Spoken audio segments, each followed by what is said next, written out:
底池32000，对手下注14000，那我当然很轻松的跟住。那我看到他是 K10不同花，对，就是不知道在干嘛。他在8人桌的 UTG 根本就不应该开 K10，然后他还要跟我的加注，然后他转牌 K10，在5533的牌面，他还要再跟我的下注。Hello， 大家好，我是小 P。在影片开始之前呢，跟大家讲一个重要的消息，就是我的战队福利又加码了。现在只要加入小 P 战队，就有机会可以获得最高总价值$500的战队福利。如果说你推荐你的朋友加入小 P 战队的话，还可以额外领取$10的锦标赛基金。活动时间有限，赶快加入小 P 战队吧！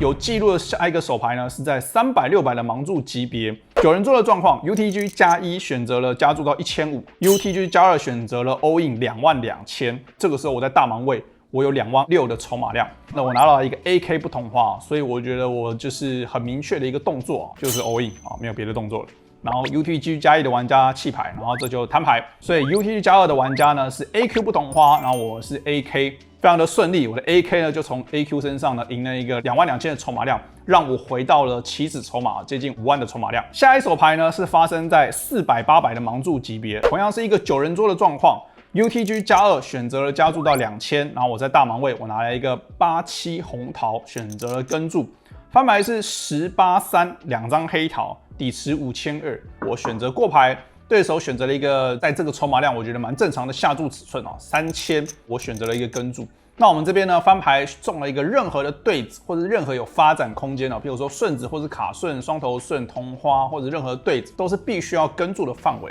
所以我们的7、8中了一个中对，当然也是一个很明确的跟注范围。然后转牌来一张非常有意思的黑桃7。那这张黑桃7呢，其实我们会有一个领先下注的策略，但我认为我们的范围会是什么？我希望我的范围呢会是同花，就转牌中的同花，那我们当然就领先下注。配合的炸胡呢是什么？我觉得炸胡呢就是一些没有对子，但是至少带有一张高牌黑桃的手牌组合。那这是什么样的手牌组合呢？譬如说 AJ 带一张黑桃 A。或者是 A9 带一张黑桃 A， 或者是 QJ 不同花带一张黑桃，都是一个很适合的转牌的下注的炸胡。因为这些手牌呢，有一些顺子的机会，有一些同花听牌的机会，然后没有对子，也就是没有摊牌价值。所以我觉得转牌的领先下注会是这样子的范围。那当然，我们中了一个2对，其实是一个很不错的过牌的一个范围如果说对手选择下注，我们可以很轻易的跟注，然后再根据合牌去做决定。毕竟我们的筹码量非常的多，我们不希望在一个同花的牌面拿一个比较弱的2对去打一个很大的底池。所以我的预设策略呢，就是选择了过牌，然后呢看他会不会下注。这个时候对手选择了过牌然后呢合牌是一张蛮有意思的状况，是一张梅花 A。对手潜在是非常的机会，他中了一个合牌的 A 的对子。问题就在于说，我们需不需要主动下注？那我觉得对手因为位置比较靠前面，代表说如果他是带有 A 的手牌组合，基本上的踢脚呢都会是非常的不错。譬如说是 A10以上，或是 A9同花。那我觉得如果说 A10键是2对，他也赢我。但他有机会自己下注一些，比如说 AJ、AQ、AK 的手牌所以我觉得我过牌呢是有一个好处，所以我当下选择了过牌。对手在11200的底池呢选择下注6000。那我们这边的话，比较弱一点的2对呢，都是一个很明确的跟注。我希望我今天加注的手牌呢，会是一些最明确的，当然就是同花以上的牌面，甚至是一些3条，我觉得也可以考虑加注。因为我们认为它的同花的组合呢，很少会在转牌过牌，也就是说今天呢转牌过牌合牌下注，大部分都是一个 A 的对子，或者是 A 叉的2对。所以我认为我的范围里面呢，只要是3条以上或同花以上的手牌呢，都会在合牌选择一个加注。那当然我是一个比较弱的2对所以对手下注6000，我就只有选择跟注。这个时候看到对手呢是 AJ 不同花，也就是他在价值下注他的合牌中的 A， 然后输给我这2对。接下来呢，也是在400、800的盲注级别，我在8成位，大约也差不多是70筹码我拿了一个 KQ 不同花，然后这手牌呢，我有一个梅花 K 是一个很关键的手牌，原因是因为我8成位加注之后呢，小盲位选择3次下注到6400，然后到我在这个8成位就是按钮位呢会抵抗的范围呢，我觉得 KQ、KJ 都是一个很明确的跟注，原因是因为我们在8成位其实加注的范围非常的宽。那小盲位呢，相对来说也是一个3次下注非常宽的一个位置那我觉得相对来说呢，这个比较好的 K 的组合呢，都是落在一个跟注的范围，尤其是我们可以打一个有位置的翻牌后，所以我选择了跟注。翻牌是 Q8，还有一张小牌有点忘，然后是3张梅花的牌面，底池14400。这个时候呢，对手下注了一个非常小的下注尺寸下注是一个2000，然后我就有一个策略要做。我觉得我的手牌呢，其实是可以考虑加注啊，当然跟注也没有什么问题。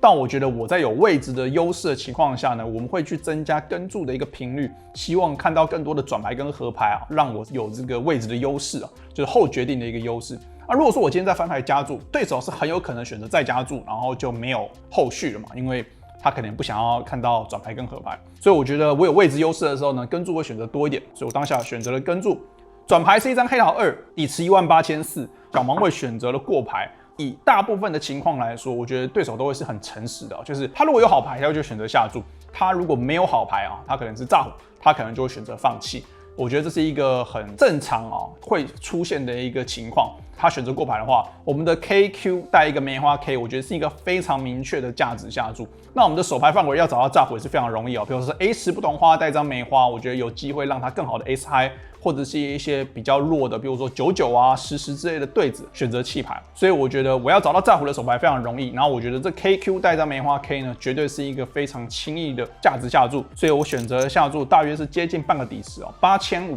然后这个时候呢，小盲会选择弃牌，这让我赢下了一个还不错的底池。接下来呢是一个单挑的状况在400、800的盲注级别呢，小盲位选择了平跟，那我在大盲位有一个87不同花，选择了过牌。然后翻牌是16、2 3张黑桃，我是87不同花，但是我没有黑桃。底池2400，小盲选择下注一个800。那我们这边呢有一个卡顺9，再加上我们中7跟中8是很有机会可以赢下底池，就算没有中，我也可以根据转牌跟合牌呢去做一个炸胡，赢下这个底池。所以我们认为这个87不同花呢是一个很明确要继续的手牌，跟注是一个很不错的状况，因为我们有位置，所以我选择了跟注。转牌是一张4，不是黑桃的4就变成是还是3张黑桃的牌面，对手选择过牌。这个时候呢，我的手牌呢就变成是一个双头卡顺嘛，因为只要合牌开5或是开9，我都是击中了一个顺子，所以我就要考虑要不要下注炸胡。这个时候呢，大家可以跟我一样用一些随机的方式不管你是看手表或者是用一些乱数的方式，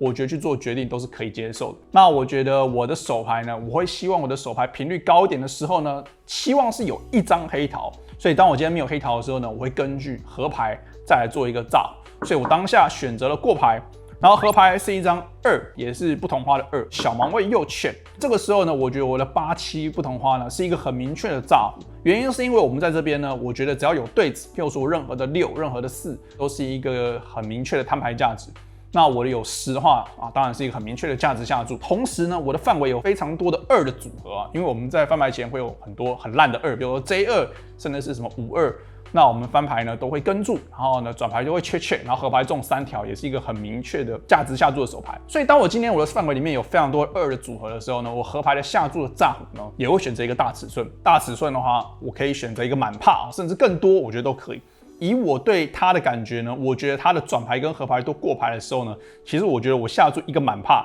弃牌赢率相对来说就已经是足够高了所以我当下选择底池4000，选择了下注的4000。这个时候呢，他想了非常的久，然后他选择了放弃所以我就赢下了一个小底池。但我觉得这种单挑呢，其实是一个蛮有意思的状况，所以跟大家分享一下。下一手牌呢是一个翻牌前全下的状况，是在一个8人桌，盲注是500、1000的盲注级别。这个时候呢 ，UTG 加1选择了 all in 11800。这时候呢，我在小盲位，我有5万的筹码量，我拿了一个 A10不同花。那我觉得 A10不同花会是一个最底端的跟注范围。如果我今天是 A9 不同花，应该会考虑弃牌。那我觉得 A10以上呢会考虑跟注原因是因为我会认为看到更多的，比如说90同花，甚至10J 同花、Q10 同花、K10 同花的 all in， 对上它的这个筹码量跟这个位置。所以我的范围呢，不但压制了它一些10的组合。同时呢，还压制了一些，比如说 A7、A8、A9 同花的翻牌前的全下的组合。当然，我也输一些 AJ、AQ 跟 AK 但是我觉得以整体的范围来说呢，其实我是领先它的范围。所以我觉得这是一个最底端我会跟注的一个 A10不同花，然后我选择了跟注。然后大盲位的筹码量是35000，所以我今天选择跟注。假设大盲位有 all in， 那我觉得我的手牌呢是非常明确的弃牌所以呢，我翻牌前呢选择了跟注之后呢，会根据大盲位再做决策啊。大盲位选择弃牌，我们2位玩家呢就摊牌啊。然后 UTG 加1的玩家是一对 J 啊，我是 A10不懂花，然后这手牌呢没有奇迹啊，我就输掉了，输了一个11000的底池。但我觉得这个决策呢，我是非常的满意啊，就我觉得我是领先他的范围，然后做了一个正确的决策啊，只是刚好看到一个比较好的手牌，大概是这样子。下一手牌呢是在本日的最后一个盲注级别，也就是600、1002的盲注级别。好，这是一个8人桌的状况，对手呢是一个非常松的玩家，我有特别注记，他是一个我有资讯的一个玩家，他非常的松，他在 UTG 加注到2600。这个时候呢，我在大盲位有一个 K3 不同花。那我认为 K3 不同花在这个地方呢，以一个预设策略的范围来说呢，应该是要选择弃牌的。但是呢，我认为它的范围比较宽，也就是说，实际上我可以视为它是在一个中间位置选择加注。如果说对上一个中间位置选择加注的话，在接近这个5万的筹码量，接近40个大盲，那我认为 K3 呢是一个要抵抗的范围哦。所以对上一般人啊，我不会跟注 K3，但是对上他呢，我觉得跟注是一个很不错的选择，尤其是我认为翻牌后他会犯一些错误，所以当下呢，我就选择了跟注。翻牌是553，两张红桃，底池7000，这个时候我选择过牌，对手下注一个2000，我做了一个非常有意思的动作，我选择了加注到5000，原因是因为我知道它的范围前面看到太多很诡异的范围，我有看过他在 UTG 选择加注52黑桃，然后呢跟注别人的3次下注，然后中了一个3条2，然后对手都觉得哇，你在这个前位怎么可能会有3条2，对不对？就是非常诡异。因为我看过一些特别的资讯，所以我特别记下来。然后呢，我当下呢翻牌选择要加注到5000的原因，是因为我知道它的范围里面太宽，而且它会持续下注接近100%的范围，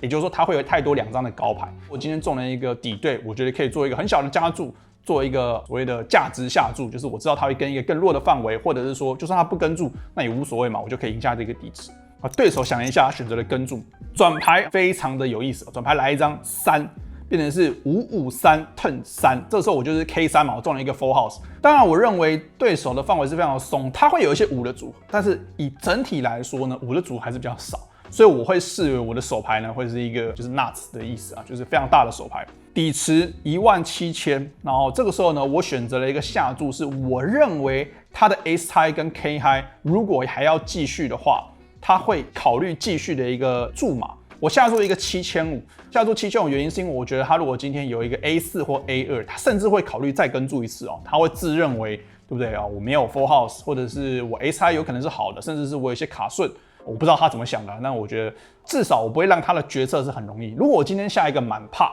那他今天 S high 跟 K high 就明确就弃牌，所以我觉得我下一个尺寸是让他会有可能再犯错的一个下注尺寸。对手又选择跟注，这时候合牌是一张6。底池32000，我觉得如果我今天是5的 full house， 我应该会非常高频率的下注。然后如果我今天是一个3的 full house 的话，当然也可以价值下注，但同时呢，我也需要有一些过牌的手牌范围。因为我要有过牌的手牌范围的原因，是因为我不可能永远过牌都是一些不能跟注的手牌哦，所以我用了一个混合的策略，选择了一个过牌，然后对手呢下注了14000，那对我来讲当然是一个非常简单的跟注哦，就是对手有可能下注一个更弱的手牌啊，甚至是在价值，我不知道他会不会价值下注什么99以上的对手，应该是不会了，但我觉得对手绝对有机会在炸胡，所以呢我过牌啊，底池32000，对手下注14000，那我当然很轻松的跟注，那我看到他是 K10不同花，对，就是不知道在干嘛。第一个。他在8人桌的 UTG 根本就不应该开 K10，然后翻牌是553，我过牌，他选择了非常宽的，基本上全范围的下注2000，然后他还要跟我的加注，然后他转牌 K10，在5533的牌面，他还要再跟我的下注，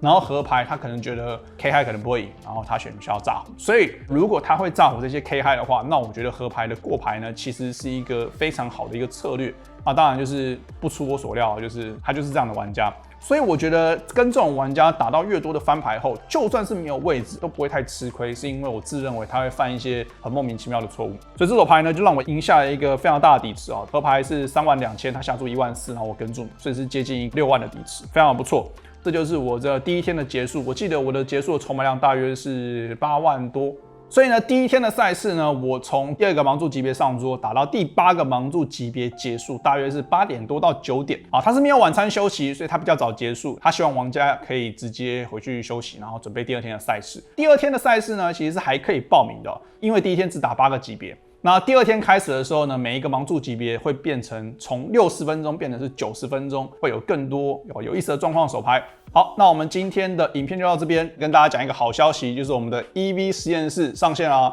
那这个网站呢，最重要的是它有一个订阅影音服务。那订阅影音的服务里面有我很多决赛做的影片，跟我用电脑软体去回复一些手牌的细节。所以如果你对于学习扑克有兴趣的话，记得到下方的资讯栏观看一下。如果你有任何的手牌想要问我的话，请到下方连结我们的 Discord 手牌投稿区，我会定期在里面挑选一些有意思的手牌，跟大家做一个手牌分析。如果说你喜欢我的影片的话，记得订阅分享。我是小 P，大家拜拜。